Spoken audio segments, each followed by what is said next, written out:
Welcome to the Golf Coach Podcast, everyone. Today, I have a good friend of mine, Dominic Azzopardi, on, tour coach. If you guys listen to the podcast a lot, you guys would have heard a lot from Dom. He was my first guest. I had him on recently, and we touched base, and I've caught him while he's sitting still in sunny Queensland. I thought, let's get him on.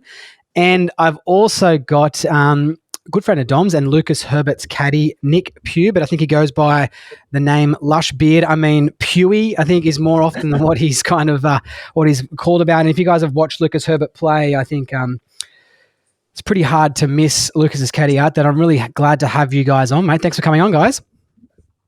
Thank you. Good to be back again, mate. And as I said, I've got Pughy with us for a few days before we head over to live Adelaide, and too good an opportunity to not do this podcast and share it with this great man sitting beside me.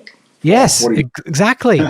I had this, like, as soon as Dom was like, let's get Pughy on here, and I was like, oh wow, great, I've got to do some research into this guy, and he's a little bit of a myth, aren't you, Pughy, mate? Have you spent much time in Oz? Yeah, quite a bit. Probably not as much as I'd like to be honest. My wife and I have been here several times on holiday, dating back for years and years. Oh wow! And then once I hooked up with the Herbert clan, yeah, I've been over a fair bit. We've come over. Generally, there's a few events in Oz towards the end of the year each year, and then even back in the early days when we used to come over and have some sort of training camps and stuff like that. So there's not as much golf in Australia as I'm sure we'd all like, but any time there's any golf being played here, then we're all here in a heartbeat. So you're from England, right? Yeah, northwest of England, near Hoylake, Royal Liverpool, where the Open was last year, where little Brian Harman swam his way around to a victory in last July. Yeah, geez, he did well. I tell you what, Pughy, it's interesting you say that, because I'm now reminiscing a little bit where a friend of mine, Ben Loffrey, was in the English amateur team, and they used to come out every summer. Okay. And he'd come crash with me and at my golf course, Longreef Golf Course at the time, and they'd spend a couple of months out here at a time, I think it was. He would spend out here and play all the events, all the amateur events. Is that when you're coming out here, kind of like with that crew, or?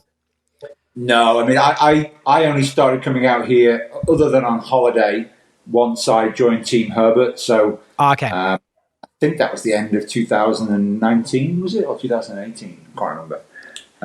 It's been a blur, shall we say? It was 2019, I think. I did the research. Okay, 2019. So I think I came out for the Oz PGA was our first event. We actually did a couple of programs at Nyanga and Axdale. Yeah, we did. Last week. Yeah, Lucas played really well there last week and won them both. Probably because I wasn't on the bag, to be fair. But I remember coming out and doing those first two programs and just being blown away by the support that he had locally, which was really nice. And then, we did the Oz PGA, and then, away we went, traveling around the world. That's awesome. Wait, before we get started into it, where did you holiday in Australia? Because it's a big place. It is, and I've been to Perth, which I know is sort of rumoured to not even be part of Australia. It's that far away. They tried to. We did the usual down Margaret River, tasting some wines and that kind of stuff. And then I did a road trip with the missus, I'm going to say from around that area again, all the way up the west coast, a fair way up as well. Like we got a camper van and did the usual tour thing, and that was great. I mean, Oz is probably, as much as I travel around the world, Oz feels the most home, other than being in the UK. And all my UK friends and relatives now will hate me for this, but it's like a better version of the UK. It's like the UK with nice weather and still with meat pies and sausage rolls and all the good things that we have back in the UK. I would agree with that. Like my best mates in Manly when I was living up there from the UK. Two of my groomsmen at my wedding were from the UK, so they're actually Aston Villa fans, so they're a little bit excited these days. But mate, I guess before I want to ask you some questions, especially about you guys working as a team, because there's some really cool experiences you guys have had and some success you guys have had. Pugh, I think one of the things I always am interested and intrigued to learn about is how a player or a coach or whoever it is, and how a person becomes a caddy, and then that relationship kind of with that player, because it's not one of those things where, people might start playing golf and they go, I want to be a coach. Not really. I want to be a player first and then a coach and then maybe golf operations. Caddy is never really like on the job list, right? And I'm always interested to kind of feel like, how did you get into being a caddy? Yeah, I mean, it's same exactly what you just said there. I played for many, many years Not well enough, but I mean, I didn't even have a caddy myself when I played back in the early days in the UK. It was only when I came out to Asia and had another go at playing. And then I had sort of a couple of caddies, mainly local guys that were sort of, looped for me. Yeah. With not great experiences, guys who were just jumping on and off the bag on a weekly basis. But I started to realise the importance of having a good caddy then when I was playing. And then coming towards the end of my playing career, I kind of just sort of, a couple of friends asked me if I'd fill in, almost a bit sort of embarrassed to ask me because they were kind of like, oh, look, I hate to ask you, but could you just come and caddy for me this week or that week? Interesting. And I started filling in a couple of weeks here and there and really, really enjoyed it. Like it was the same challenge of getting around a golf course, but without the same responsibility of hitting the golf shots, if you will. And I feel like I always had the skill and the ability to see the right shots and to have the course management and the preparation and all that side of it. I just wasn't that good at executing the desired shot. So, I did a couple of sort of just impromptu fill-in weeks here and there. One at the European Tour qualifying school in Italy, one in European Tour school in Spain. And these were kind of dripped out over a couple of years. And then I was just kind of at a loss of what to do. I'd played, I'd coached, I'd done some stuff in the retail space, and I was just kind of looking for my next challenge and not really knowing what I was going to do as a career, really. Yeah. And just took a trip out to, actually it was Australia. Yeah, here we go, full circle. I came out to Oz for the Oz, I think it was the Western Australian Open at a Greg Norman course somewhere. No, it was like something Cutters. Anyway, and I again did a week for a buddy of mine there. Jamie Sadlowski was in the field. Weirdly, yeah. And then because I was in Oz, another friend of mine, a fellow pro from Malaysia, hit me up and said, "Hey, are you in Australia? I'm playing the Oz Open next week. Do you fancy caddying for me there?"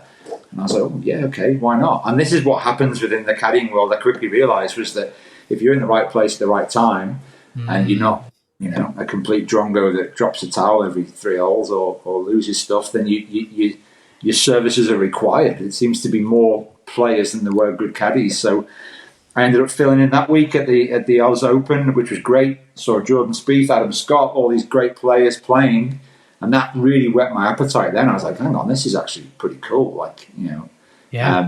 Again, back to that sort of feeling of not feeling the same pressure of hitting the shots and being able to actually enjoy walking along inside the fairway, inside the ropes, enjoying that process. So, just stumbled into it that way for a few friends. It sounds like it kind of matches your lifestyle as well, like the way that you like to holiday, on the West Coast, up a camper van type of style. And I guess I'm not going to use the term gypsy, but you're kind of doing a lot of travel, right, and getting around. So it seems like it kind of suits you. To me, I think there's, and I think the more people get into golf, the more people spend around tournament players, the more you can see the skill that's involved in being a professional caddy. And I know myself, I have some of the attributes, but I definitely don't have some of the attributes. I feel too much to the point where I was just extremely nervous. What attributes do you think that you have that are good qualities that are kind of, got to get your little ego hat on here, right? And kind of tell me why you're good at it.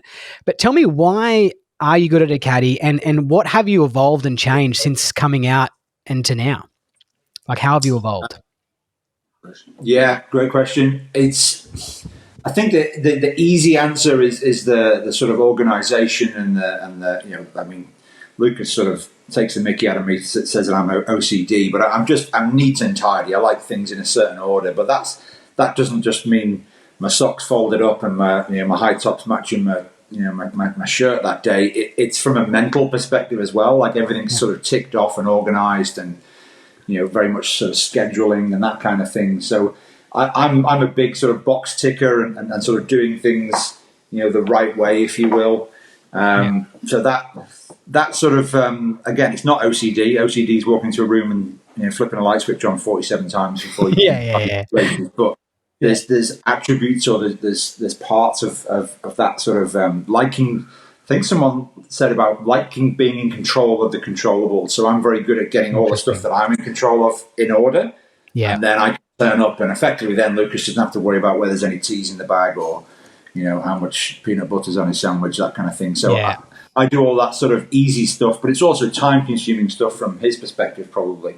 And then, you can go a level deeper then where, I'll know what's left of that fairway bunker, if we, take too much off the corner on this, dogleg par 5 type thing. So I always enjoyed looking at and studying golf courses, and that's just got to the point where it's almost at a perverted level now where I'm never happier than when I'm walking a golf course at 7 o'clock in the morning on my own, making notes, and it sounds cheesy, but being absorbed in nature and just walking around when there's no one else there, that's actually part of my favourite part of the job. That must give you that would give Lucas a fair bit of trust though, right? Like obviously he knows that how, I'm going to use the term, I guess, deliberate or pedantic that you are about certain processes that are put in place, where he's got that sense of, oh, everything's okay, Pughy's here, Pughy's got this organised and stuff like that. Did you notice in Lucas's demeanour at all, Dom, when obviously talking about Lucas Herbert here, right? But his career in Pughy's his caddy. But did you notice in Lucas's demeanour at all, Dom, when Pughy came on, that something changed and some of the attributes that Pughy brought to the team? Because obviously you guys have had some success, right? You've had two DP Tour wins. Have you had Pughy and a PGA Tour win with him?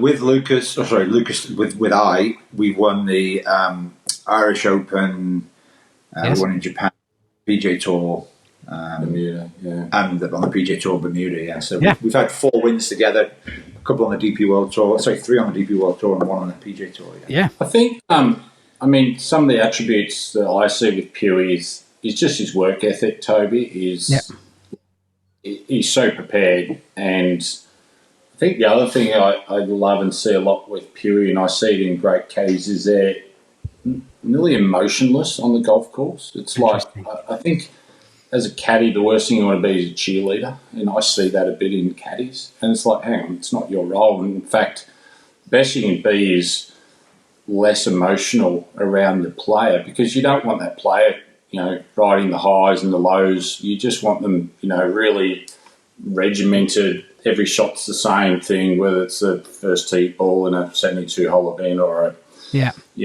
7-9 into the 71st hole. It's like, it's just a shot. And I think that's a really important attribute of the caddy. I think Pughy's just really evolved in so many ways. So when you ask that question about, Pughy's influence on Lucas, I think they've both matured, evolved, learned a lot about their line of work and how they work together. I mean, Lucas is 28 now. If you've been on the bed 5 years, he was 23, pretty young. Yes, yeah. Pughy was fairly new into it. The first time I heard you're in Singapore on Jazz Jane's bag, probably hadn't been doing too much. So I think as a team, Toby, we've all sort of grown and learnt together, whether that's around the role of the caddy, the player and the coach. And we all support each other so much in that, in that development. Pughy and I talk now every day, and it's all just based on how we can make Lucas better. How I can help Pughy in any way doing his job to the best of his ability. He's my eyes and ears out on the golf course. So he's always talking to me around, what language is being spoken, what shot they were trying to hit. So, as a coach outside the ropes, to have, someone like Pughy inside the rope and communicating with me after rounds, and sometimes I'm not even in that country, we're speaking to each other, these what I saw, these what I noticed, and we're so good, the two of us, around his tendencies, and understanding when he plays well, why, when he's struggling, why that could be. So, we're just a great team in that respect. So that takes time, like in any relationship, that takes, you can't fast forward that process. You unfortunately, you have to learn from mistakes.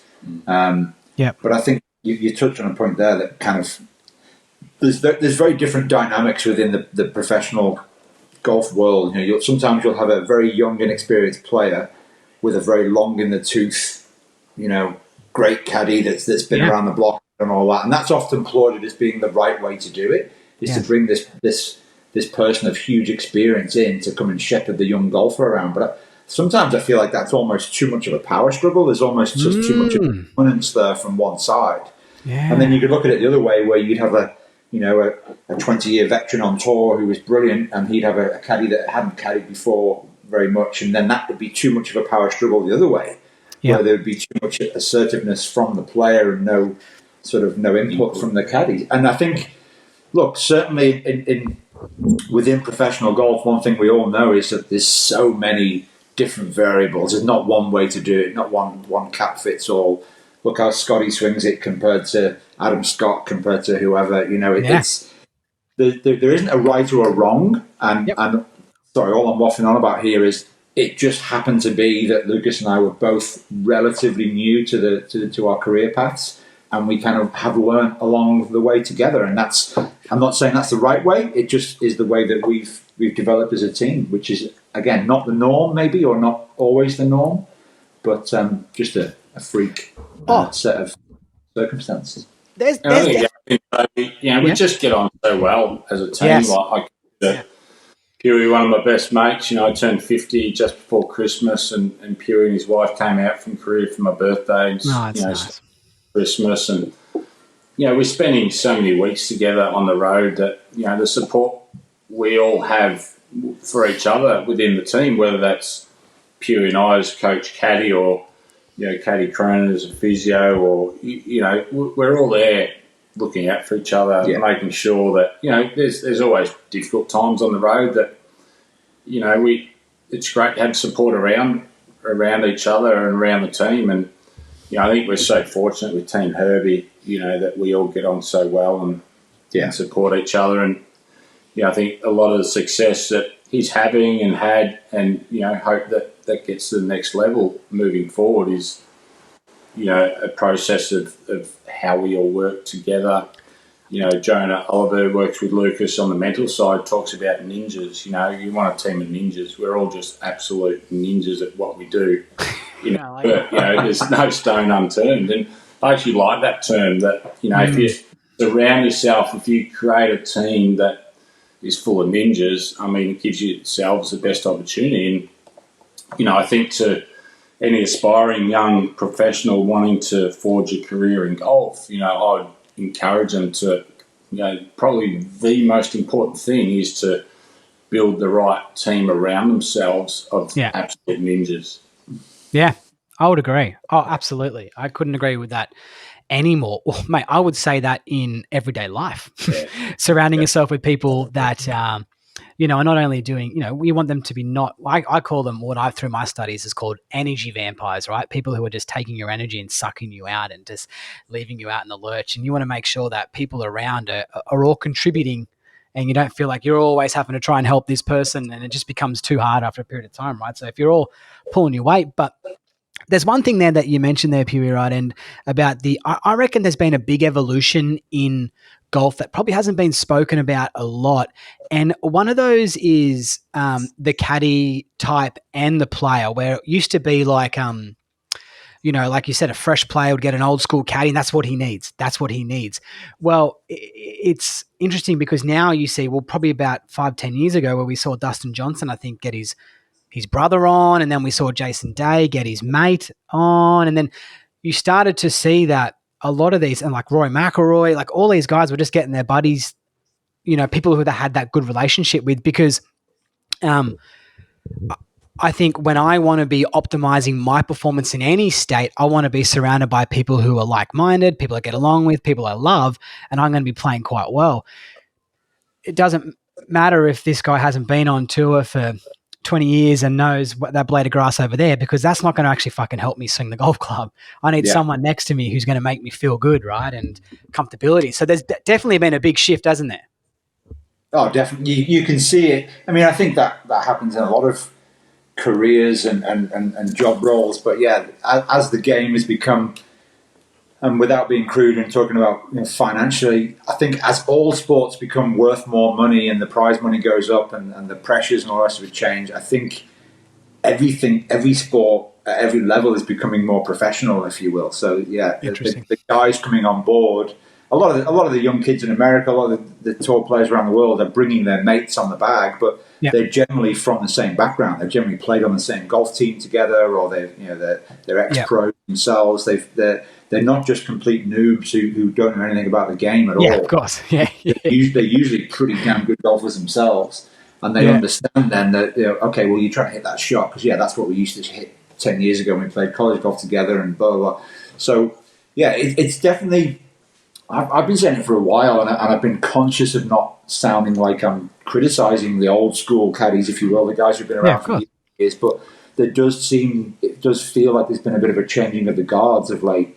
But also as probably the reputation of the caddy sort of gets cleaned up a little bit, so that there's fewer chain smoking, heavy drinking, overweight guys who are out there, not turning up for tee times, that kind of thing. That was the old fashioned sort of view of a caddy. It was never seen as a professional career, which is why you say like no one grows up wanting to be a caddy, but potentially that will change in the next 5 to 10 years. Kids coming into the game, and I've seen it on tour where there's younger and younger guys coming into caddying because not just again from a financial perspective, but they're seeing that it is actually a career path, and there's this gap for professional, like-minded individuals who are in it for the right reasons, not just to travel around the world and get shit-faced everywhere. Yeah. Hey, tell me, all right, let's switch up a little bit. When I had Dom on episode 1, the most I've ever laughed on a podcast since, we spoke about that he used to do bets with Herbie on the golf course. So bets around about having to eat a chili and things like this. Do you partake in these types of bets? Yeah, I mean they go on. Again, it's cutting your cloth accordingly. It's knowing your player. It's knowing your individual as to how you stoke that fire and how you. I don't want to give away too many secrets here because if Lucas listens to this, he'll get wise very quickly. But again, over a period of years, Dominic and I have figured out how to stoke that fire, if you will. Yep. So. Certain players need encouragement. They need an arm around the shoulder at times, and Lucas is no different. But then there's other times where it's almost laughable, where you can say, mate, there's no way you can pull that off. Like, there's no way you can do that. And it's just, you can see the spark in his eye, and you can see the fact that he's just bitten that big juicy worm on the hook. And Dom's way of doing that is with these chili bets, but. Yeah, there's barely a day goes by where Lucas and I aren't gambling, and it's not financial normally. Yeah, it's just a daft bet, like he gets to pick my socks or what colour shoes I wear, or I think there was a picture of me years ago carrying a golf bag down the fairway with the bag above my head. Yes, as a punishment for getting a yardage wrong, which thankfully I don't do too often. But yeah, it's finding different ways to keep your player motivated, and it's no more sort of sinister than trying to have a bit of fun. And I think professional sport gets a rap of you're not allowed to be having fun. If you seem to be sort of smiling and laughing and joking walking down the fairway, well, you're not taking it seriously. Well, I can assure you we take it as seriously as any other team out there. But on those, 95% of your time on the golf course is spent walking down the fairway in between shots. So we fill those times with some very, very silly bets. Well, it's funny you talk about having a laugh and being relaxed on the course because I'm a big component of it. I truly believe because, like I talk about that optimizing your performance, right, and the situation that you're kind of feeling. But I don't get to watch a whole lot of golf, but I watched the Masters final round because I actually worked on that Monday because I just flew back in. And that I'm going to get his name wrong. There's so much golf I don't watch anymore. Ludwig Adberg, whatever his name is. I think he came second or third in the Masters or something. Ludwig Ober. Because I apologize to him butchering his name. I'm sure he's an avid listener, but I watched him on the in the bunker on the last hole, and it's a fair bit on the money. When I think when you're coming down the stretch, like second, third, fourth, obviously players aren't stupid. There's a ton load of money. That's when they're probably only time they're maybe thinking about it. I don't know, but like there, and he was just getting into the bunker, and his caddy said something. They were just kind of laughing. And I thought, wow, this is a young fella, 72nd hole of the Masters, and he's in such a relaxed state. And I looked at it and thought to myself, there is no wonder this guy is reaching his potential at these levels because he seems so comfortable and at ease being in that position. And, I just watch someone like a Scotty Scheffler play at the moment, and he seems like he's just in that state all the time. Where I'm not saying he's extra happy, but he doesn't look like he gets around the golf course with the weight on his shoulders, if you know what I mean. Like he looks like he's ready to play well. What do you think about, have you met his caddy before? You talking about Ludwig or Scotty? No, Scotty Scheffler's caddy. Yeah, I mean, Teddy Scott's one of the nicest human beings on the planet. Yep. I don't think you'd possibly find anyone who would say a bad word about Teddy. He's just like you said before, he's the opposite of a energy vampire. He's just so beamingly happy and smiley whenever you see him.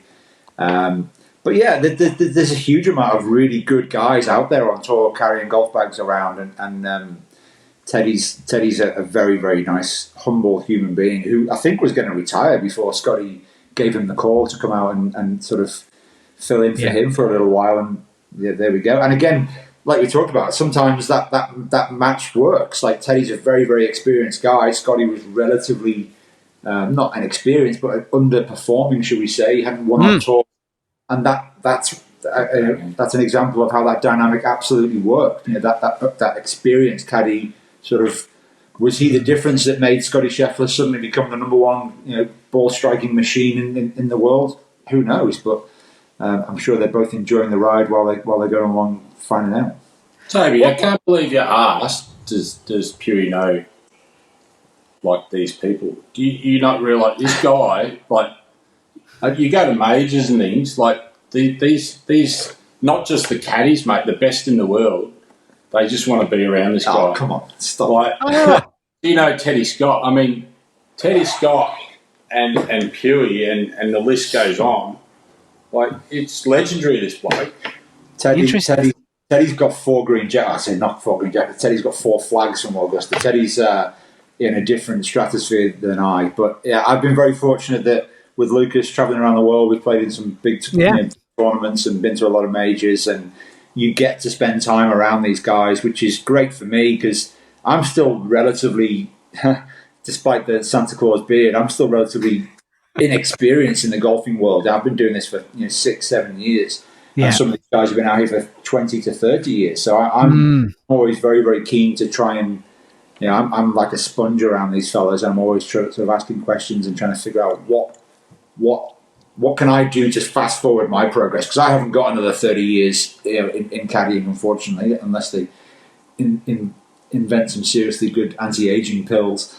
Or you can take golf carts. Cram in years of knowledge into my sort of short I get it. Caddy. So guys like Teddy are great to be around.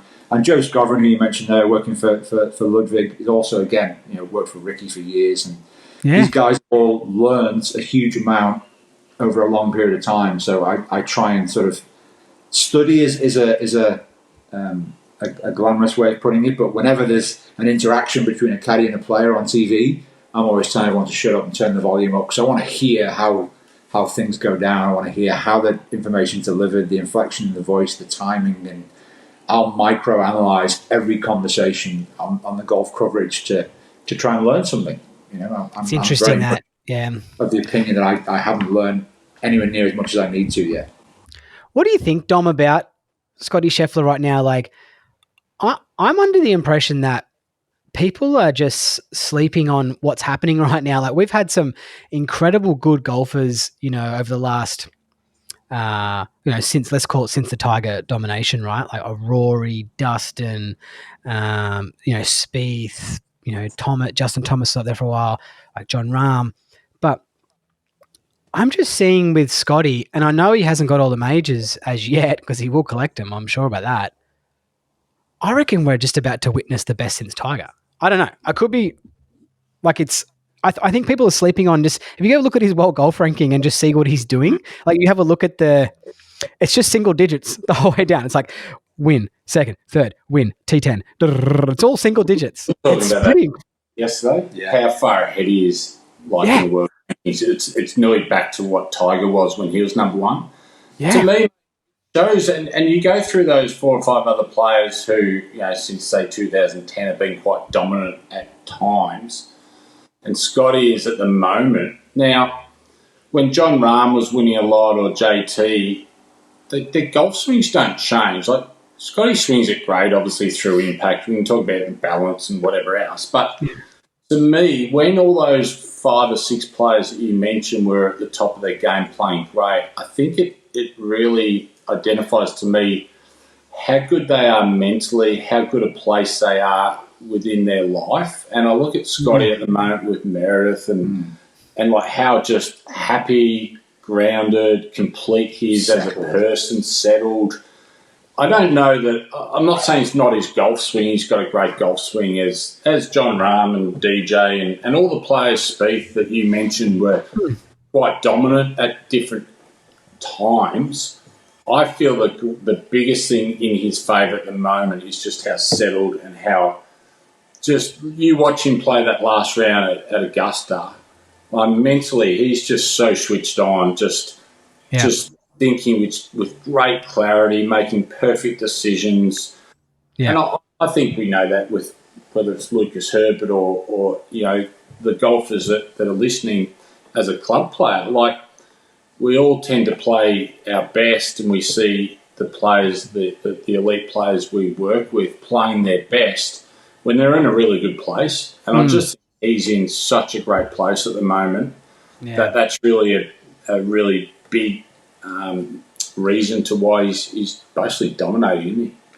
It's we talked about it yesterday.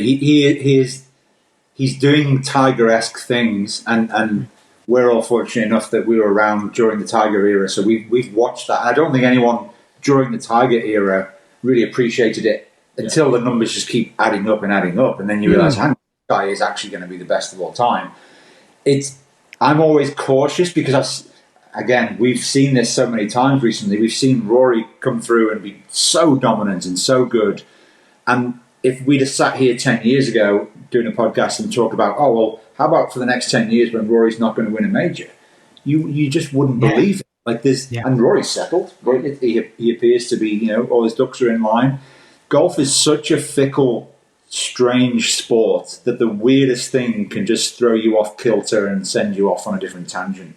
Yeah, you've talked about JT, you've talked about Victor Hovland, Adam Scott, Victor Hovland.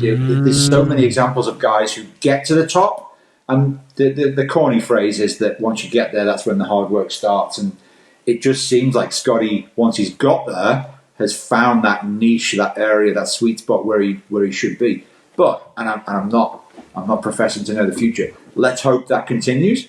Yeah, but he could start playing terrible in 6 months' time. Not terrible, but he could lose that spark, and he could, in a year's time, he might be sitting here talking about how good Ludwig is and why he's so far ahead in the game.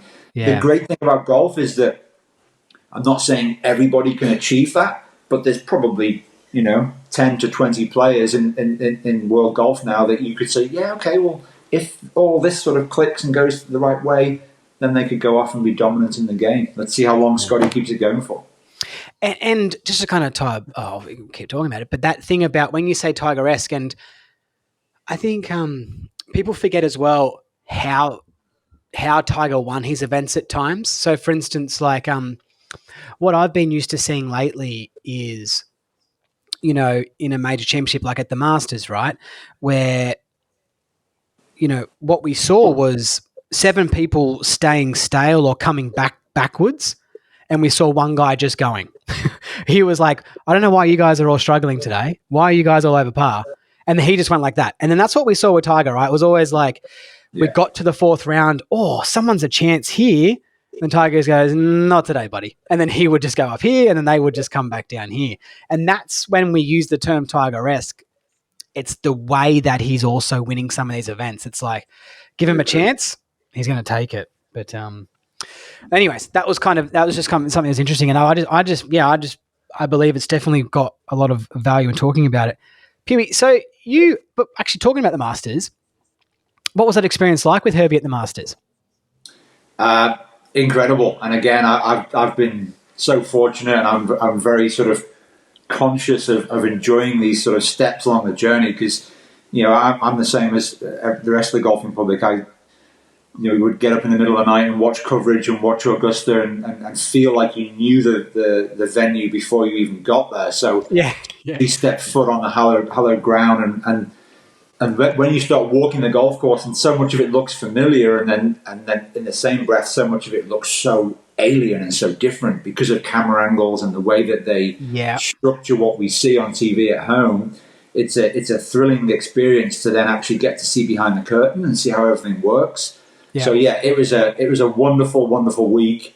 But then within the caddy circles, there's kind of a sort of inline joke that it's one of the hardest venues in the world to caddy at because of the change in undulations and because of the wind and how it swirls around some of these little corridors and stuff. You can see how at somewhere like Augusta, Ted Scott is just invaluable because he's won that event with multiple players now, and each time you go back to a venue like that and you see how a golf course plays, it's so unique in the sense that it goes back there annually, whereas the Open Championship, you may only, if you're very fortunate, you may go back to the same venue on the Open roster, twice, maybe three times. You're one of the real sort of legends of the caddying game. So I was very aware of trying to take it all in, trying to absorb as much as I could again. But there's only so much you can do within a week or 10 days or whatever it was that we were on property. So it just whet your appetite and make it so that you want to go back again and again. You didn't get asked to change your high tops or anything by the people like Mr. Jason Day got told to take his vest off the other day, I saw. I was very, very secretive, and there was a whole sort of process that went on there. I don't think anyone even knew that I had these sort of special sneakers made by some sneaker artist in New York. But it was, to me, it was like, oh, what the hell? Like, it doesn't matter what they cost. I just want to turn up and because you're not allowed to sort of stand out, like you say, in the caddy world. You've got a white overall, green hat. You're absolutely, that's how you turn up. And I was very conscious. I think it was Thursday morning when I put on these sort of green and yellow high tops that I'd had specially made. I was waiting for a tap on the shoulder, but maybe the golfing gods got their revenge anyway because. So did you stand out walking onto the fifth green? First round, walking down the fifth fairway, the Augusta sort of. Ghosts of the past sort of got me because I slipped down and fell on my arse and slipped down this sort of. It was a really wet Masters, so the place was saturated and as great a job as Augusta does of keeping the course playable. There's a few little soggy bits here and there, and much to my dismay, I fell and slipped on my arse. And my white overalls weren't very white for long, so Mr. Ridley maybe didn't catch up with me, but certainly the Bobby Jones, the ghost thereof, definitely. Tripped me up as I was walking down that hill on fire. The high tops look good, but not the overalls. The white golf bag took a bit of a pasting as well. Oh, that's so good. It does look a little slippery. I got to add, one of the major sponsors of this podcast is Back to Basics Putting Mirrors, talking about Grant Field. One of the designers alongside Richard Woodhouse, used by Cam Smith and the lot. Support the people who support the podcast. Link below, TM15, get your 15% off. What I believe is one of the best putting mirrors out there for you to use. You can fit it in your bag. The new model I'm holding up right here, people, on YouTube. A little bit smaller, a little bit more easier to kind of get around, and it's going to be a little bit more cost effective as well. So TM15 gets you 15% off. In the Back to Basics putting segment we have here, right, guys, is I'd like to get something from each individual one of you, and Dom's done this one, and we might start with Dom. Can you give me your number one tip or a tip around about putting or something that the recreational golfer or the professional golfer who's listening to this can take to use next time they go? Pretty good timing, Toby, because I've been doing a lot of work with Karis Davidson, I work with on the LPGA Tour. Spent 2 weeks with her in LA and then Phoenix, doing a lot of work around tempo and obviously how that relates to speed control. Yeah. Had a little tool, Blast Motion, that I put on Herbie's putter yesterday for the first time. It measures tempo very quickly and easily. Yep. Was it first 18 or 19 putts? Yeah. 2.1 to 1 tempo every time. Like, it was phenomenal how consistently he, obviously that's measuring backswing time and matching it to time from top backswing back to the ball. and the consistency he had around his tempo and the time taken for that backswing and then backswing to ball strike was just so spot on.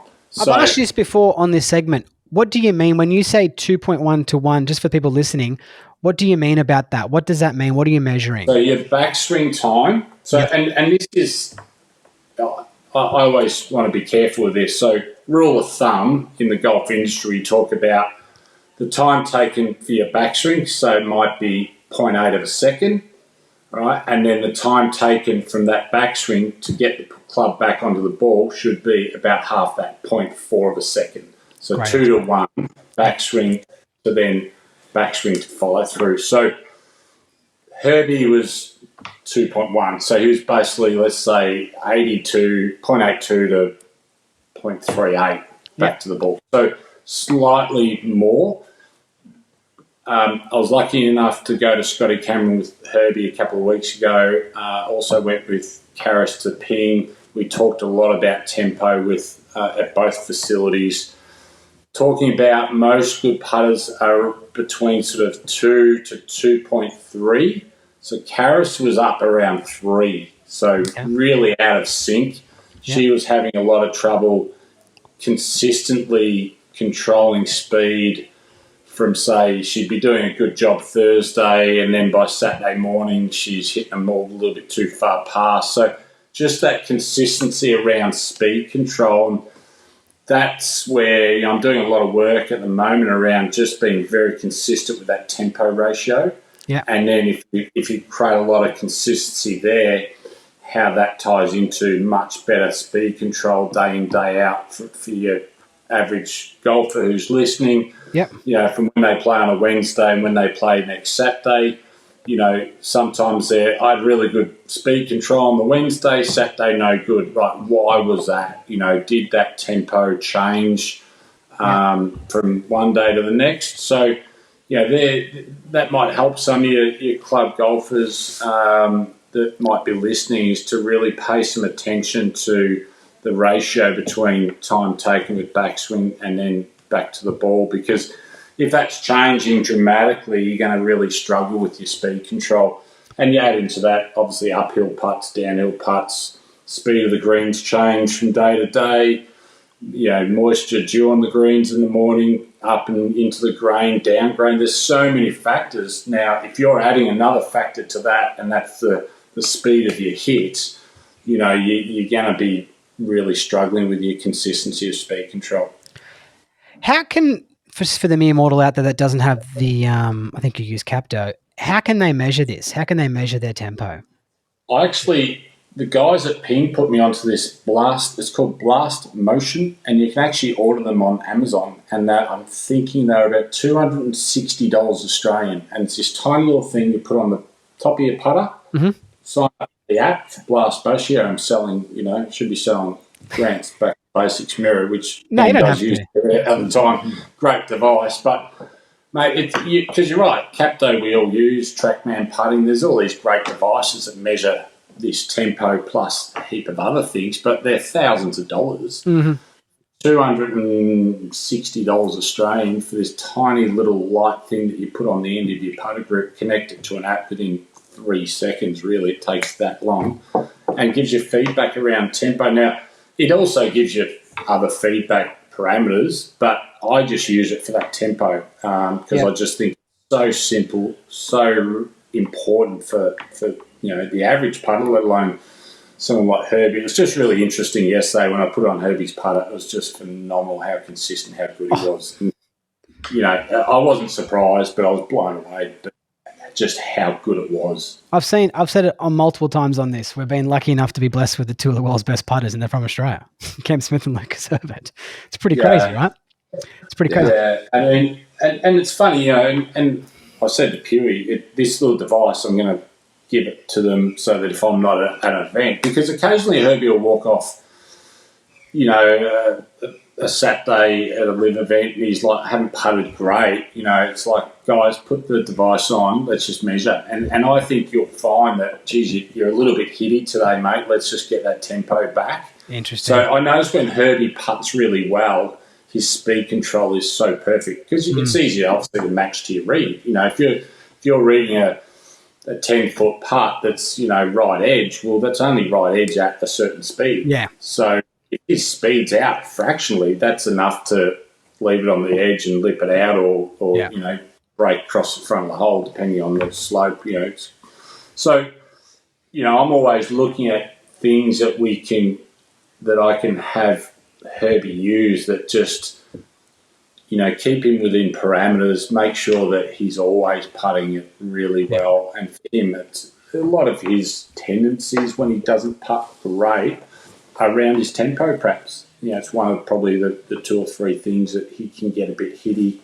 And this is just a device that I'm sort of adding into his training that's going to allow him more consistent around his tempo. Can calibrate himself.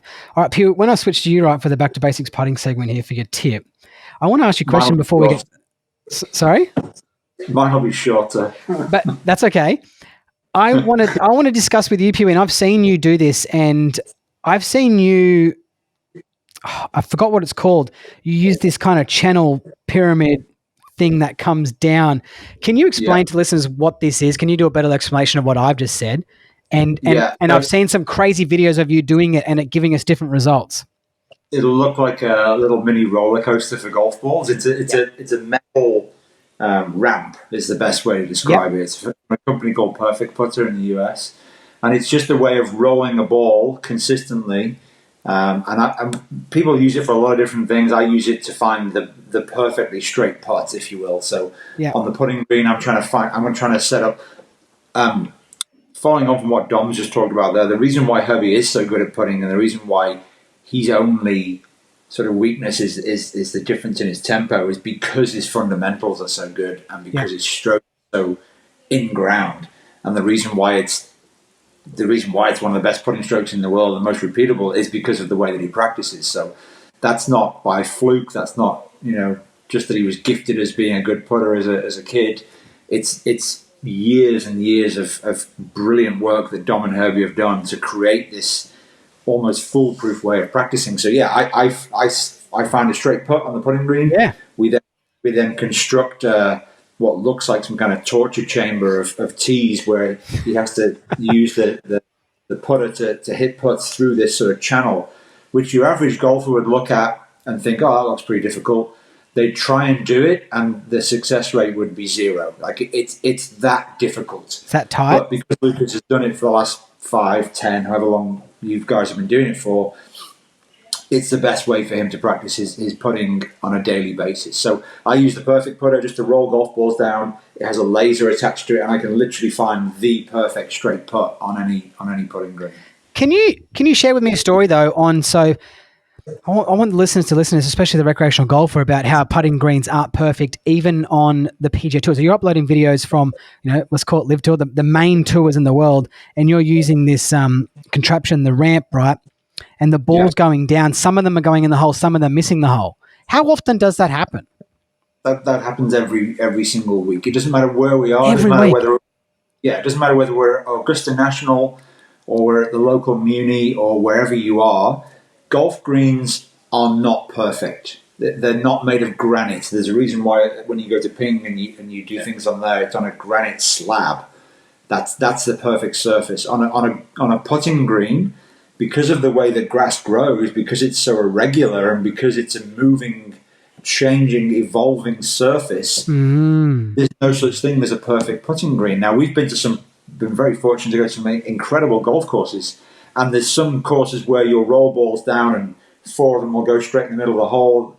The laser basically points at the middle of the hole. So as you roll a ball down, if the laser stays on that golf ball as it rolls down this sort of line towards the hole, it's a pretty good surface. But even the difference between, I remember setting up in Las Vegas as the sun was coming up, and you find this perfect putt, you roll some balls down it, and you go, okay, this is a straight putt. As the sun rises and changes position, within half an hour or an hour, as that sun rises and changes, the blades of grass now sort of move and move towards where the sun is. So that putt now changes. It can change within a 10-minute spell. But even rolling 4 golf balls, you'll find that one one golf ball will be rolling along the line. It'll hit a slight imperfection. That can just be the smallest blade of grass that's not growing in exactly the same direction. That'll knock it offline by point whatever of a millimeter. That now encounters another obstacle which knocks it offline by another point whatever of a millimeter. Before you know it, that ball's missed the hole left. And then you roll the next one down, and that hits another chain reaction of impurities along that putt, and that one misses, on the right lip. And that's the most sobering, the most humbling experience, is rolling golf balls down that perfect putter and realizing just how hard golf is. And we're literally just talking now about a 5-foot putt and how imperfectible putting is, for example. Yeah. Then you can start talking about hitting a 7-iron off a hanging line, a driver, and this, that, and the other. The game that we're trying to play and trying to control is literally the hardest, most imperfectible sport that's ever been created to man. So this is just like a microcosm, just a real sort of small environment example of how frustrating golf can be. Like, I'll roll balls down this chalk line, and every ball will go in the middle of the hole, and then Herbie will turn up, 20 minutes later, or 20 minutes late, whichever one it happens, and he'll roll a putt that starts on the chalk line and then moves. And you kind of look at each other and scratch your head and go, "How's that missed?" And that's golf. You can put in the perfect ingredients, and your shot will still not succeed. So it just But even hearing you talk about that, right? Is that shorter? Marginally. I'm not sure it was. But just even hearing you talk about that makes me scared to hit my next putt, because I just know, like, what's the point? And it's so funny because my father-in-law is a once-a-year golfer, right? Or once every 2 years. But he's actually just picked up now. He's retiring. And he always says to me, golf, it's a lucky man's game. He always says it to me, always. And then when I see you do those videos, I go, man, I'll tell you what, he's kind of on a little bit here. But it just, when you kind of talk about that, right? So we're talking about the ramp and the ball going down, and I think it's mind-blowing for people who want to see this, right? I'll see if I can grab a link and put it down below in the show notes when Pugh puts these up. But then the ball just kind of rolls offline and misses the hole. One might go in, then one might miss, and we're rolling it from the exact same spot. Yeah. Do you reckon there's anything here, Pugh, that's happening? Do you reckon there's a variance in the golf ball at all as well? Or do you think it's just the grass we're blaming here? Could we be looking at the golf ball not being perfect? There's not a variance in the ball in the sense that, Bryson got famous a while back for putting his golf balls in Epsom salts and floating them and finding where the exact, golf balls in a certain way. We can... it depends on how deep you want to dive with this subject, and this is where my brain starts to go off on a tangent sometimes. But the dimple pattern on a golf ball, and as it's rolling down this surface, then it's not coming off that ramp exactly the same every single time. Now, when we initially, and if you can find this video, it's on Lucas's Instagram somewhere. It was a course. It was a golf tournament called the Sanderson Farms tournament on the PGA Tour, and it was a Wednesday afternoon. So to put that in some kind of context, the putting green gets more and more use Monday, Tuesday, Wednesday as that week progresses. And later in the day. And by Wednesday afternoon, everybody's trampled all over that putting green, and there's just footprints that you maybe don't see in the naked eye, but as soon as the sun sets, we've all played golf at sunset, and you look around and you go, geez, this looks like a cricket pitch. There's just footprints there. Compared to, and again, I do this a lot. I'm at a golf course at sun up when the greens look relatively perfect because they've been rolled and manicured and they're beautiful. And then I've also done these putting drills late at night when the sun's going down, and that surface changes immeasurably during a day. So that video you're talking about on a Wednesday afternoon, and I'm rolling golf balls down, one misses left, one misses right, one misses left, one misses right. The questions in the video were, the caddy's spinning them, or he's putting some kind of out, or he's using weighted golf balls, or he's doing this, that, and the other. Now, within a clinical environment, to get it absolutely perfect, you'd roll it on a granite surface, and you'd probably roll a ball that doesn't have any dimples on, because how those dimples interact with the roller as it goes down. All I can say is that it highlights how difficult the game of golf is, but also just how you're only responsible for, try and simplify putting in front of a putting coach, but you're only responsible for setting that ball off on the line that you've chosen at the speed that you've chosen. Yeah. And once it leaves the putter face, and in this case, once it leaves my ramp as I roll it, The rest of it's down to the elements. The rest of it's down to how good is the green, what's it going to encounter along its journey, and that can be scaled up to when you've hit a 7-iron and what wind it's hitting and how it's landing and reacting with the surface. This game that we play, when you break it down into microscopic detail, is absolutely ludicrous that we expect the ball to go where we want it to go. There are so many variables. I mean, wind isn't always exactly at 2 o'clock. No, ever, and it's not always at 7 miles per hour. It's going 7, 11 down to 6, and the angle's slightly different. And you see that 12 at Augusta is like it's mate. Before I went to Augusta National, I used to watch the guys. Some land it in the garden bed over the green, then the next group someone landed it in the water, and you're like, how are they doing that? Is horrendous. Like, what are they doing? And then we went there and we flew one into the water and hit a perfect shot because the wind through that section of the course is just moving so much and changing in strength that it's like cutting that ball. All you can do is, at the moment, these guys are making the decision of what club to hit. And right, we're hitting this 9-iron, we're hitting a 158 shot, and trying to land it at 143 or whatever it is. Yeah. Once you do execute that, that's all you do. What happens in the air, wind, direction, up, down, whatever, you can't control. And it's the same with what Pugh is saying about, starting that ball on that line at that speed. That's all you can control. The variables in golf are what they are. And as a golfer listening in, don't be hard on yourself that you've missed. You feel you've hit a really good putt from 6 feet and it hasn't gone in. You know what? You probably have. And that's okay. Well, then you add on to that.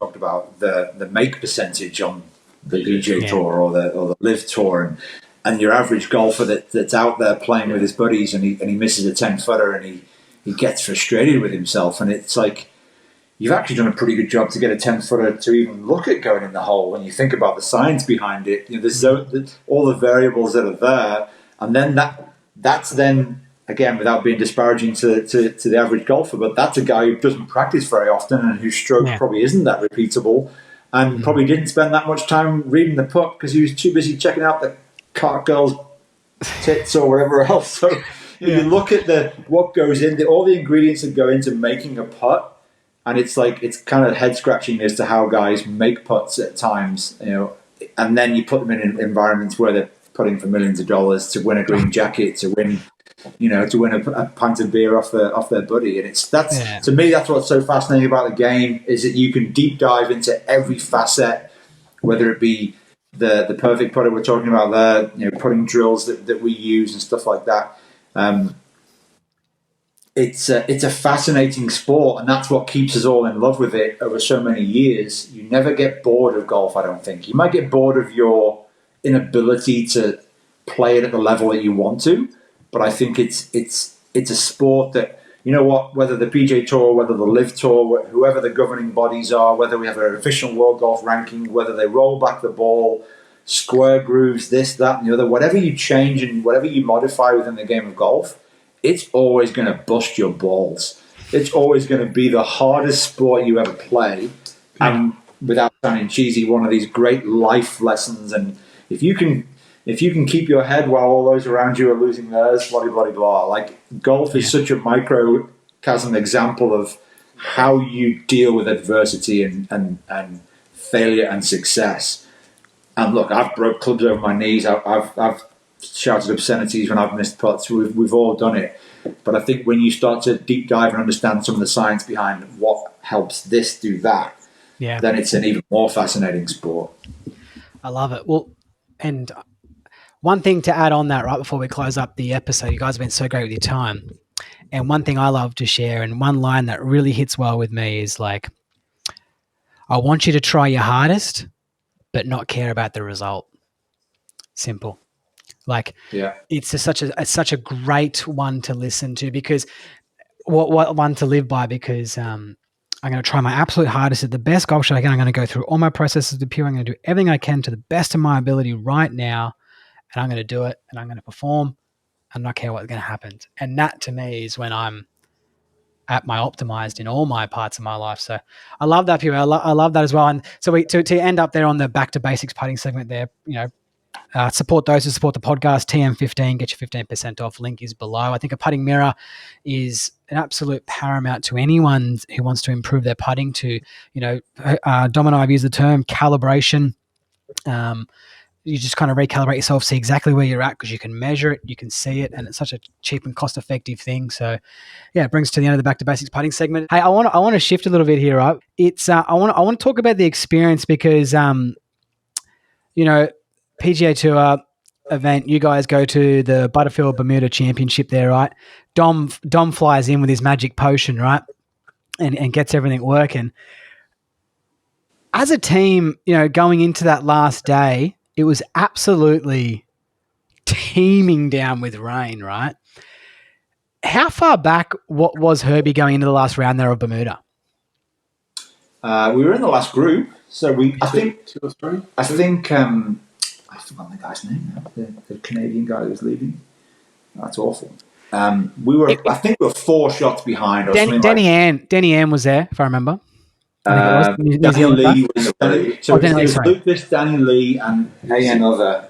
I've forgotten his name. He played President's Cup, and we were maybe 4 shots back, and he seemed like he played pretty well all week, but it was also he hadn't won on the PGA Tour either. Danny hadn't won on the PGA Tour, so it was a pretty inexperienced field. So it wasn't like you were trying to track down Scotty Scheffler. It wasn't like starting the last round 4 shots behind Scotty or Tiger or someone like that, where you thought, well, this is impossible, nothing's going to happen. Whereas Patrick Reed was in the field, he showed up late and he was the big scare. I remember with 3, 4, 5 holes to go, he'd posted a score. He was going up 18 and sort of was one behind us or about what we were. He was the one because he knew how to win.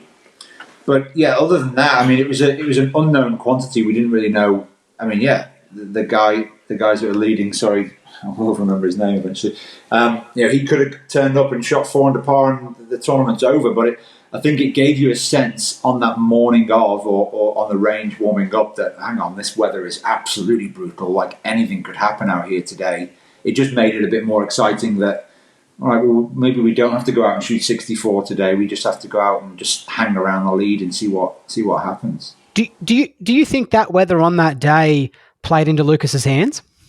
Definitely. No question. I've caddied for a number of different golfers now, but I've also been around a huge amount of golfers, and I don't think anyone is as good when the weather gets really disgusting. Really pumping with wind and rainy. We won in Ireland in the same kind of weather. It was gross for a couple of days. It was wet and windy, and he just seems to battle down and show his true grit when the weather gets sort of really, really nasty like that. And his short game's that good. That his short game, his putting, he's holding out. That's so important. When he holds everything on the back.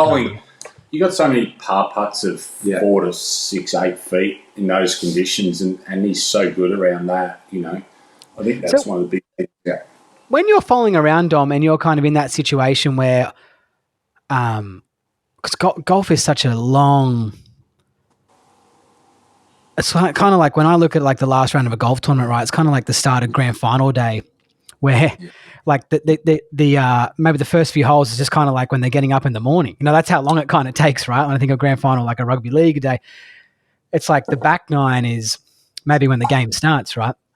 What was it like for you watching? When did you because we put ourselves in situations a lot, and the old adage is that you got to keep putting yourself there, and you might get one now and then. When did you really start to go, hang on, I reckon it's him or someone else here? Did you ever get that feeling, that kind of shift? You're right, because winning's hard, yes. Because you're in that last 5 on the back nine on a Sunday, you're not going to get it done all the time. But with Herbie that day, I felt pretty good. It's funny as a coach, when they're pretty well in control of their game. I know he's putting it good. I know he was good mentally. I knew that week that, there was a lot of good stuff going on. And that day, when the wind was like it was and the conditions, and you could just tell, I could tell that he was embracing that and enjoying the challenge. And you look at some of the others and going, they don't want to be out here. They're not liking this. And, I think, you're right. That whole last day, just ups and downs and, we're in control. And then he makes this birdie and then Patrick's coming. And, it was a long day. But, I think for me, I was enjoying that. Like, here I am, at a PGA Tour event, working with a guy that I've worked with for so many years, and you sort of pinch yourself a bit and go, this is what I've done the work for. This is part of the journey. Enjoy it and embrace it. And it's funny nowadays, even watching Lucas, I don't get emotionally involved, and even a day like that, we want him to win, but I'm more nearly analysing what's going on, just for the future, for ensuring that the advice I can give, the chats we can have afterwards are relevant and right and going to help him. So there's always my mind's always thinking not so much about the result, but around just analysing everything he's doing, technically and his body language, just so many things. So I think because my mind works that way, I don't get caught up in the emotion as much as probably I used to 5, 6, 7 years ago, where I used to walk around the golf course and, miss a 6-footer and the head would drop. I'm like, come on, what am I doing? That's not my job. That's not my role. Whereas now I'm like, he would never notice any change in body language or anything while I'm walking around golf course, because I'm actually doing my job. I'm really looking at everything that I can take out of it, because if I can just grab or extract one little thing that's going to help him for the next day or the next event, then that's why he's paying me to be there. So that's good. That's where we're different. Emotional roller coaster. Hey, tell me, last hole before we tie a bow on the PGA Tour, I want to get into. I haven't spoken about Liv yet. Tell me the last hole there, right, Pugh? What was the situation? And you took an iron off the tee, right?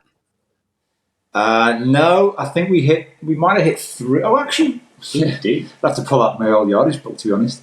We might have hit iron up there. We went back there and played the last, fall. I'm not American. But we went there and played in the fall series, and that whole plays so different because wind direction and strength of wind and I guess situation as well.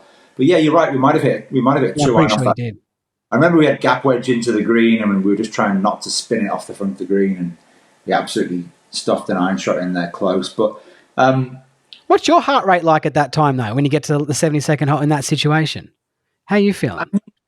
I think what's so great about, because we were on a real purple patch there. We'd won the Irish Open back in July. We'd finished 4th in the Scottish Open the following week, and then we didn't really figure in the Open Championship just because we were burnt out by then. But he was on a great, rich vein of form at that point. So everything's just kind of clicking, and everything just feels natural. It feels like that's what you should be doing. Yeah, okay.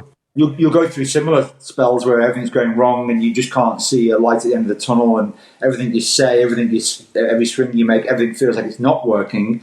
But then you just got to bring yourself back to those moments where, well, hang on, golf felt really easy there for that spell. So it felt not easy, but it felt like everything was just clicking along and doing what you were doing. So there weren't a huge amount of leaderboards around and everything else, but I'm a bit like Dom in the sense that I get very, very absorbed in my own processes and my own job. Like I can't control the outcome. I can't control whether Patrick Reed birdies the last or Danny Lee chips in for eagle, which he almost did on sort of 17 and 18. So literally the only thing I can control is, right, as we're walking up that fairway on 18, I'm like, where's the sprinkle ahead? What number does it say on it? Let's get the number to the pin correct. How far uphill is it playing? Is the wind still doing what it was doing on the previous green? I've got a lot of boxes to tick from my own sort of process to get the information ready for Herbie.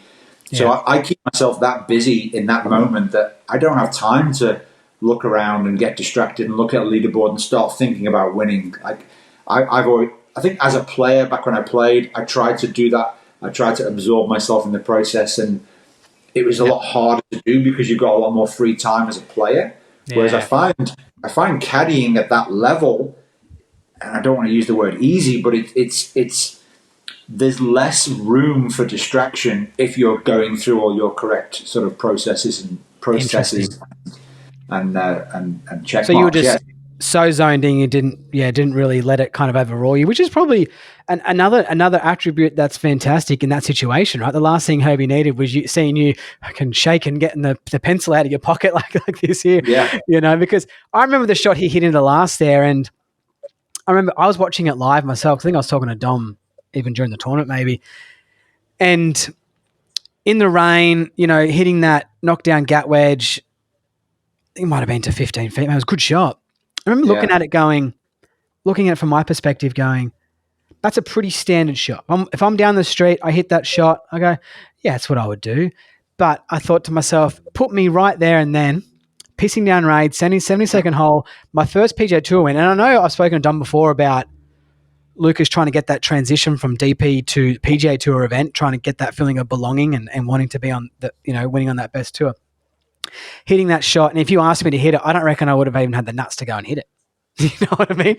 And to pull it off, it just looks like a standard shot. But to me, I'm like, fuck, that is such a good shot that he just hit into that green there. And then obviously the rest is history. And then Lucas starts to feel at home. And that's the difference between us and them, if you will. Yeah. Is the ability to do the normal in abnormal situations. And I've just butchered a phrase from Jonah there, but I love that. It's every shot that you hit, the shot that Scotty Scheffler hits into the 15th hole at Augusta, it's the actual shot itself is never really the challenge. These guys aren't trying to do things that they don't do on a normal daily basis. And sorry to turn this back and make this about me for a second, but that was where I always struggled as a golfer, was that I couldn't always do those things in practice. So then I couldn't do them under the pump. Like if you're trying to learn new skills coming down the back nine of a golf tournament, then you're just not going to do those things that we're talking about. So Lucas, hitting that wedge shot to 15 feet, in that circumstance, that is just what these guys can do. That's their skill set, and it's a normal execution of a shot in abnormal circumstances. And the less you can buy into all that's going on around you. Which is easier said than done. But if you're able to just do what you're normally doing, and not sort of treat it as an abnormal, as an extraordinary situation, and that's why golfers have pre-shot routines. That's why you have a way of communicating, and that's why, like Dom says, theoretically, that opening drive on the first hole of a golf tournament to that last putt, to win or lose a golf tournament, theoretically, you should be going through the same sort of thought process, but. Yeah, normal people can't do that. That it's not a normal thing to be able to perform under that pressure. So the rest of us look up and watch these guys do it, and we aspire to do it. But the truth is that, and this might sound cheesy, but that they're wired up differently. They're able just to put all that aside, and for that moment, go, no, this is what I'm supposed to do. This is exactly what I do normally on the range anyway. And they're able to block out all that noise and that distraction. Yeah, and that's But what people listening to this, right, is that Pugh, what I'm hearing Pugh saying that they can.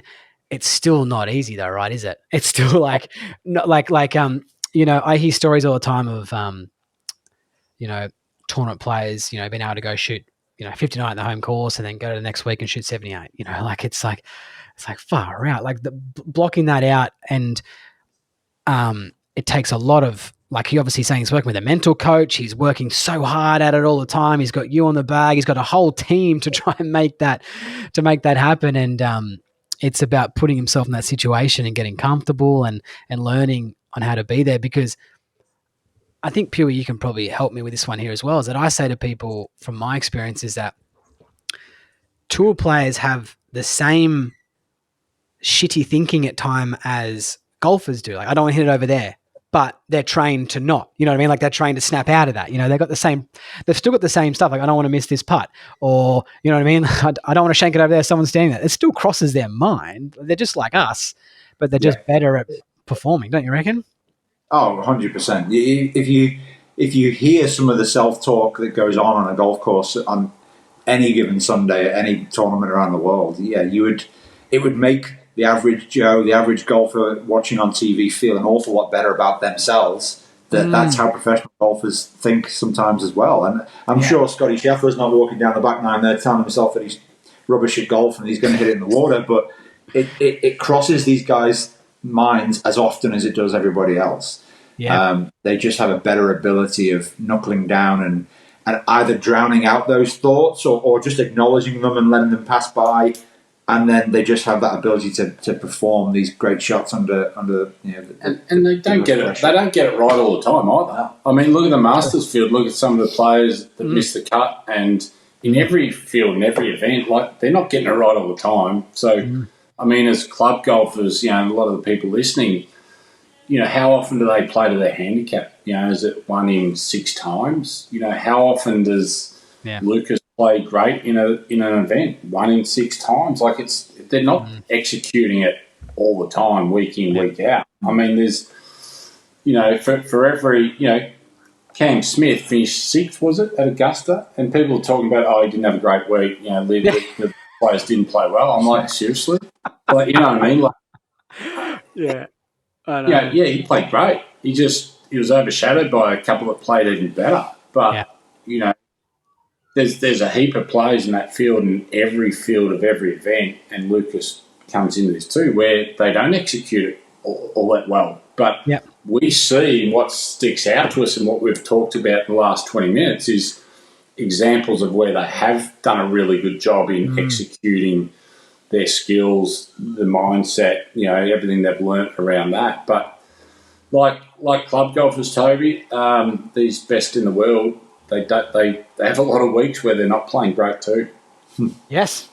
Oh, mate, completely agree. I understand. I think, I think people need to see that too, right? Need to see that. And, I remember I used to work in a golf shop. I used to get the shits when someone would say something like, "Oh, what happened to so-and-so this week? He missed the cut." Oh, shut up, you idiot. You know what I mean? Like these guys, they're not, he might have brought his B- game, but he's playing against the best in the world.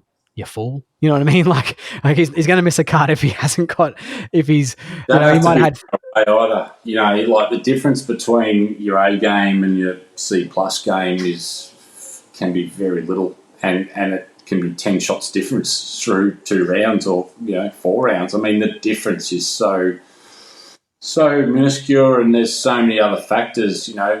Did you get positive, negative variances? Oh, geez, I've got 8 positive variances that week and only 2 negative, whereas the next week you've had the other way around. I mean, there's so many moving parts to golf and your results and everything else that people just don't get and don't understand. But for us who are, involved in it, there's just so much going on. Yeah.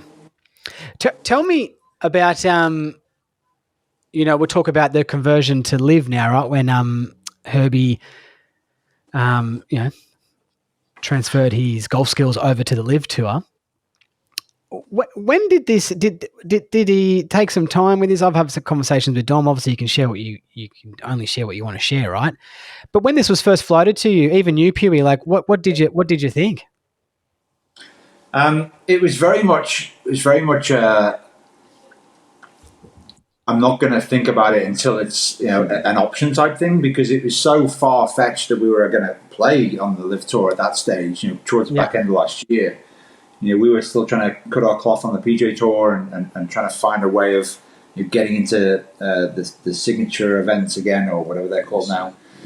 So Live was just not on the horizon. And I think a lot of guys, and I was always a PGA Tour fan growing up, as a golfer, and that was always the pinnacle of the game. And Live came along, and I didn't really entertain it in the sense that, well, until we're playing on it, or until there's an option of us playing on it, then I need to concentrate on what we're doing. So it was very much, sort of a off the radar for me. I don't know about it for you. Yeah, as well. I think even Herbie and I have talked about over the last, all last year and the year before. And it was never something we really, Lucas, ever put much energy into. And I still remember the day I was down on the Gold Coast and Lucas rang me mid-December and sort of said that, through management, that he'd been reached out to, and, he asked my opinion of, what my thoughts were. And I remember Herbie sort of saying, I don't think I'm very keen, because we sort of didn't But we didn't know much about it. And I remember all I said to Lucas that day was, I think we should find out more. Let's get some facts around X, Y, Z, probably A, B, C, D, all the way down to about M, because it's a big decision. It's a life decision for you, mate. And I don't know enough about it to give you my opinion. You don't know much about it. So let's find out more and educate ourselves. And he was really good around that. And I think I had probably 3 or 4 Zooms with Lucas and management and different people for probably a couple of weeks. I don't talk too out of school, but yeah, of course, he was really. I was so impressed with his maturity around just discussing it with myself and management and his family, and you were involved a little bit with some chats, and I mean it was a big move, it was a big decision, but I remember basically, probably 2-3 weeks after that first initial phone call he made to me, he basically said to me, I'd be silly not to do this, wouldn't I? Because we'd found out enough, we'd learned enough. But even though I hadn't been to a live event, so, I'd spoken to a few people. Pete Cowan had a good chat to me in Dubai earlier about it. I'd recently read that Live and Let Die book, which you had, which had educated me a little bit. So, I think Herbie's process through that was really, really good and really mature. And, it just got to the stage, Toby, where it just made a heap of sense. And looking back now, I mean, it's been phenomenal for him, hasn't it? He's I don't think I've seen him as happy as a person, as grounded as he's ticking so many boxes around his nutrition, his gym work. He's just happy. He's just from a really good tour. Yeah, and from the outside looking in, from just about the perspective about making that shift and the difference, I think a lot of people as well, particularly from Australia, because we are so far away from America, right? And the PGA Tour, and there's so much pressure on. I remember when the new schedule came out that they brought out when Liv came, right? And it was this whole back-ended schedule, and you got to play these X amount of events. Like Rory McIlroy got fined for not playing an event, right? I remember that like recently. And I remember John Rahm just going, that's too much. I can't go back to Spain. I can't go, back to Spain to see my family. I can't play the Spanish Open now that I want to go playing because I got to play in those events. You're making my workload go to so many more weeks a year. And it just makes more sense for an Australian as well, who is so far away from, home, that they've got that opportunity to spend more time at home too, right? And still get to do what they love. And I don't know if I can put this into a little bit of perspective, but I'm pretty sure most people listening to this love their job, right? Love their job. But if they could just do their job for 20 hours a week instead of 50 hours a week, they would choose to do that as well. And I'm not saying that's what Lucas did, but wouldn't you? You know what I mean? Like, that's the way I kind of looked at it as well, where it was like, there's a lot of pressure on these guys playing so many events on the PGA Tour. There's so many things that make it look attractive on my end. There's so many factors, Toby. I don't think you can't narrow it down, and I'm not going to speak on Lucas's behalf here, but I think there was just so many factors that were weighed into it that made his decision pretty easy in the end. And I think one of the things that Herbie, and when I say he was really mature, and I really liked a lot of the things he said through the time, was he's really big on Australian golf. And, I mean, you just look at what he's done last week. He's come home, he's played the Nyanga Park Pro-Am and shot 9 under or something, and then played at Axdale and shot whatever there. And, there's 300-400 people going following around a Pro-Am back at his hometown in Bendigo.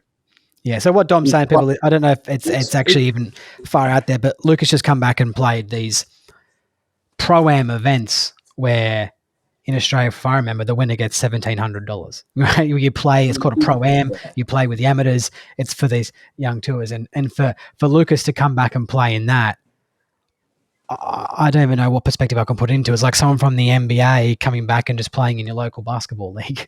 Yeah. I mean, but he loves he sees, I think, again, I don't want to speak in his part, not an obligation, but he feels great about himself putting back into Australian golf. I mean, he knows that, I guess, I remember him saying to me, I'm not playing the signature or elevated events in 2024. Yeah. The Aussies they're not going to see me play on the PGA Tour.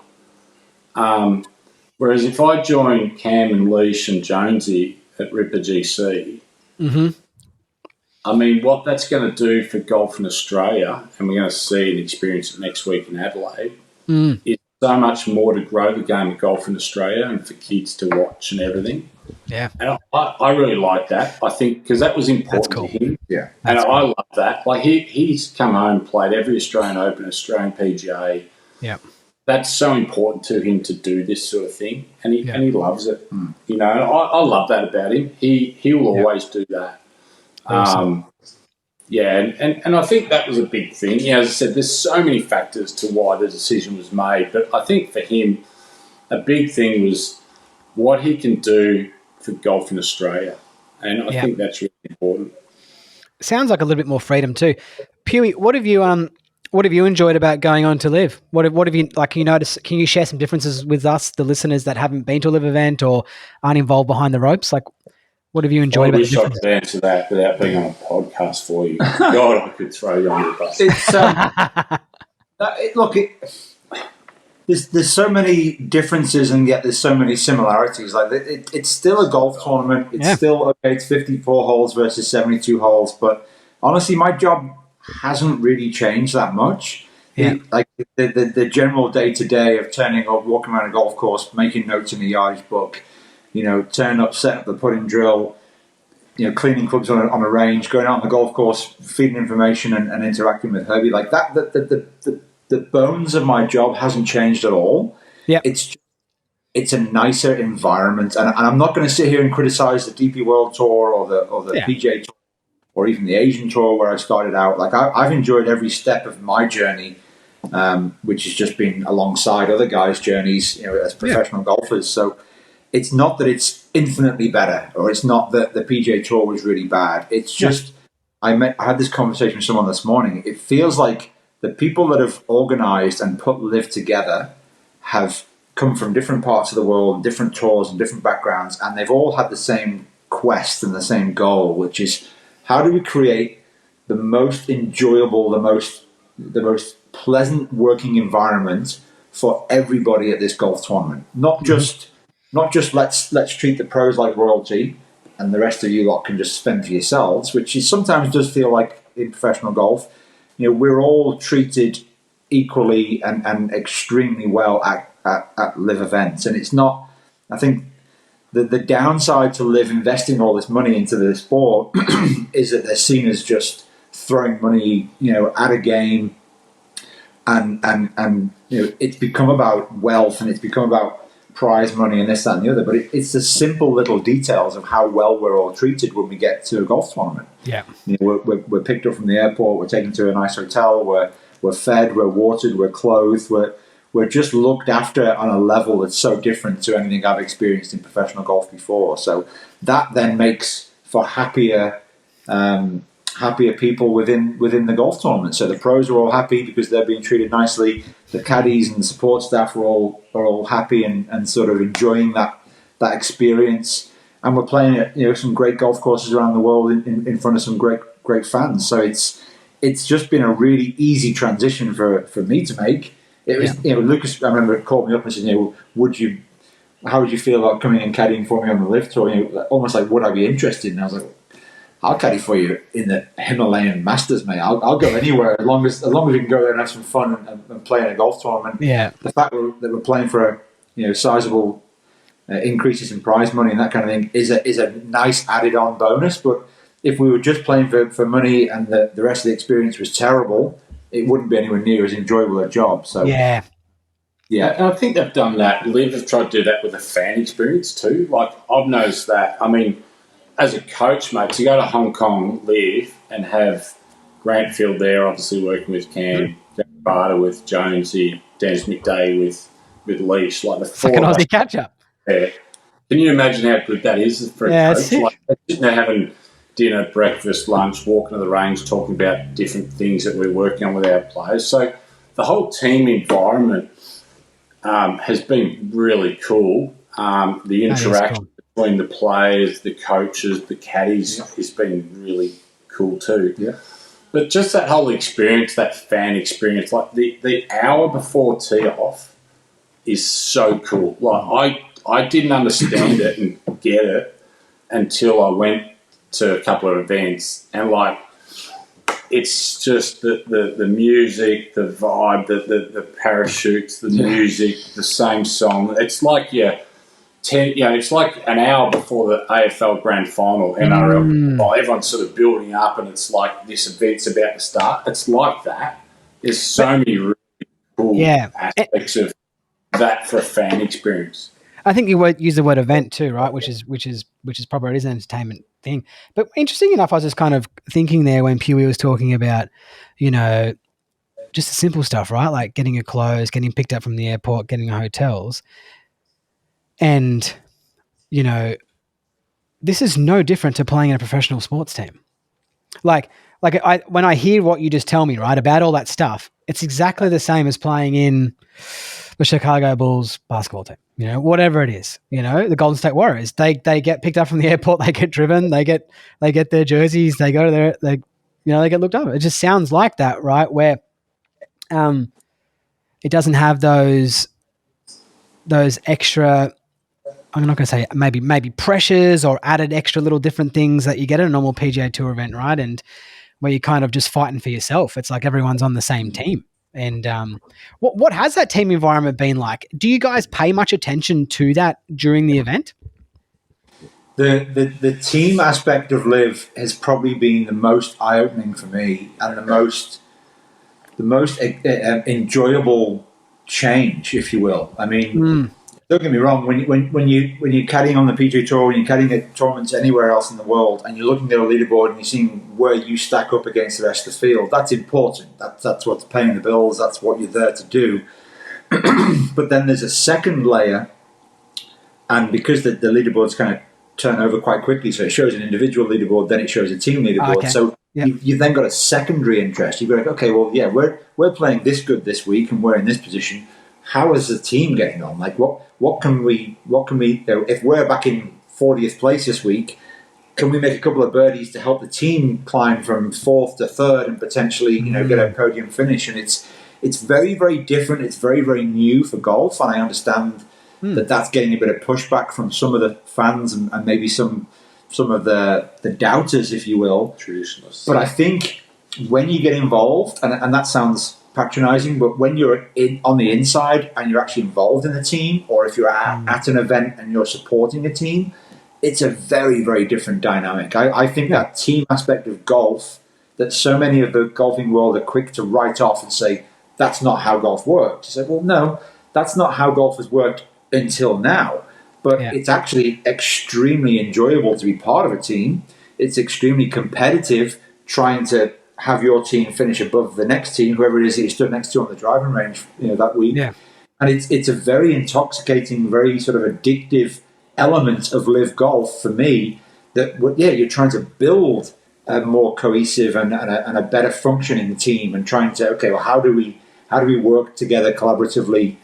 From a player, from a caddy, from a coach perspective. It's been a very, very interesting shift. Because, we play an individual sport. Golf always has been and always will be an individual sport. And this has introduced a whole different aspect to my career, to Dom's, to Lucas's. And it's actually, I think it would be easy from the outside to look in and go, but no one really cares about the team. But I can assure you that our first event in Mayakoba in Mexico, and we're going up our final hole, and we've managed to sneak a look at a leaderboard. We're finishing on the 16th green. And we're playing 16, and we think we're in 3rd place at this point. We're like, right, this is huge, right? We need to try and finish on the podium in our first event. And we hit it in the fairway bunker, and then we had a bad sort of, we couldn't get to the green. And like Lucas is grinding his nuts off to try and get this ball up and down from like 30 yards short left of this green. And again, I don't know what place we were in. We were in 25th place or whatever. And there's there's a feel of, I want to get this up and down, but there was a whole added element of, right, I really want to get this up and down because I don't want to let Cam down, I don't want to let Jonesy down, I don't want to leave because we've got a chance here to finish third. And that was a real eye-opener for me on that, on our first experience of, we actually need to hold this 5-footer to potentially finish third. Lucas holed it, and there was almost like a little bit of a fist pump. I'm like, great. And then we walked off, and the TV guy who had a Rippers hat on, I think he was an Aussie, and he was like, "Oh, guys, you finished fourth," and we were mortified. We were gutted. We were like, "Oh, fuck." We just up and down that ball. We thought we'd scraped a podium. So, the team element of it, and it just keeps growing and growing. And I can't wait to get to Adelaide because I think that's going to be times a million as far as support from the crowd, and actually, I think that's where Liv is sort of growing into now. Is it we'll travel. Live Adelaide's going to feel like a home game, but then there'll be other tournaments that will not necessarily feel like an away game, but it'll feel like a home game for Majestics or for Balls or for So you go into these places where those teams are more popular, and that's again introducing a whole different element. It's no different than going to Silverstone for an F1 race and everyone supports Lewis Hamilton, and you go to Brazil and everyone supports, a South American driver. It brings a whole new element to golf that I think people are very quick to criticise and dismiss because we haven't done it that way before. But that's pretty cool, isn't it? That's the definition of just being stuck in your ways and not wanting to see progress. And oh, mate, if I'm in the company of someone who is criticizing something that hasn't been given a chance or heard the full story or completely understood what they're criticizing, then you're in the wrong company. Do you know what I mean? Like if someone just washes their hands with this, hang on, you don't even know. Just listen to it, right? Listen to what's going on. When we talk about the team aspect, right? Every professional golfer in Australia, like who just plays maybe around the Australasian Tour or Pro-Am circuits that Lucas has went and dominated, right? They'll tell you that they miss playing pennants for their golf club. They miss playing pennants for the golf course. And that's a fucking team environment, right? Yeah. And what do I tune to watch every single year? President's Cup and Ryder Cup.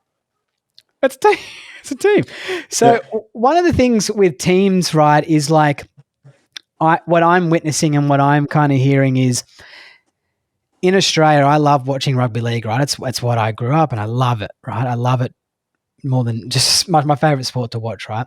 And I love watching the clashes of teams that have got history. Do you know what I mean? So like last night, there was a big one between Roosters and Melbourne, which are probably the two biggest teams we've had in the last 10 years, right? Except for Penrith coming up now.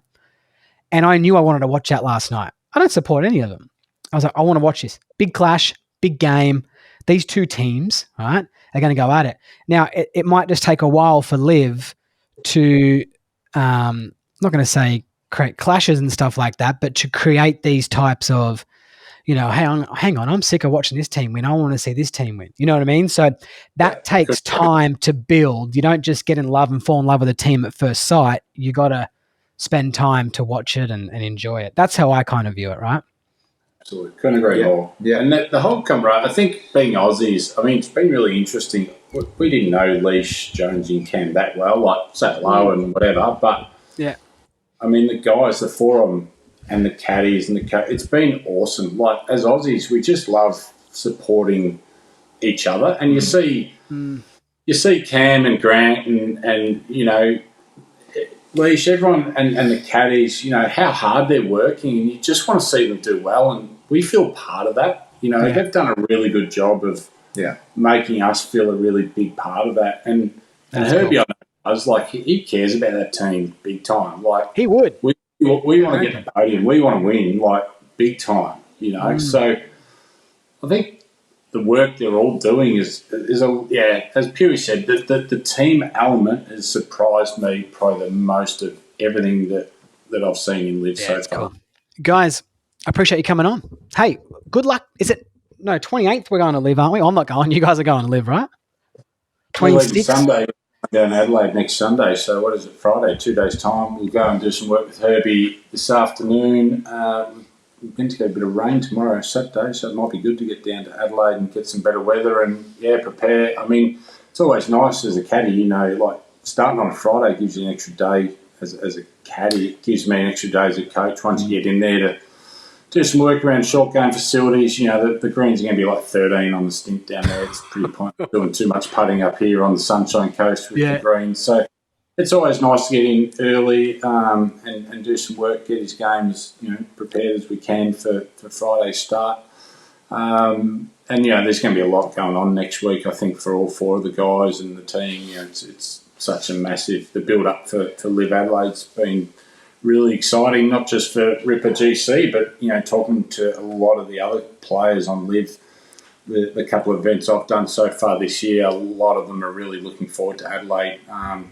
Shows that in Australia we probably haven't had the calibre of golfers and the events here for so many years. It's what Greg's trying to get for our country, and the way that the Australian public's supporting Live Adelaide is just brilliant, and we just can't wait to get down there and experience it ourselves, can we? Well, it's going to be fun. John Rahm said that when he asked everyone around, management and players, the best event, and they all said Adelaide last season. Nice. So it's a really good attribute to Australia and South Australia, and we're extremely fortunate to have us in. And I actually think that, Pugh, you might have a little bit more of a different job on your hands this week, right? You might have a guy who's a little bit emotional, wants to get a big win this week, being at home, and I'm sure that Herbie's going to want to play his best golf and perform as best his ability in this situation, because this is one of the main reasons he came, right, was to showcase his skills to the Australian public. And from the Golf Coach podcast, people, the listeners, mate, we appreciate you guys coming on. And I know, Pugh, you don't do a whole lot of this stuff, so I really appreciate you coming on, mate. It was awesome to meet you. No, thanks for having us. Thanks, Matt. Cheers, buddy.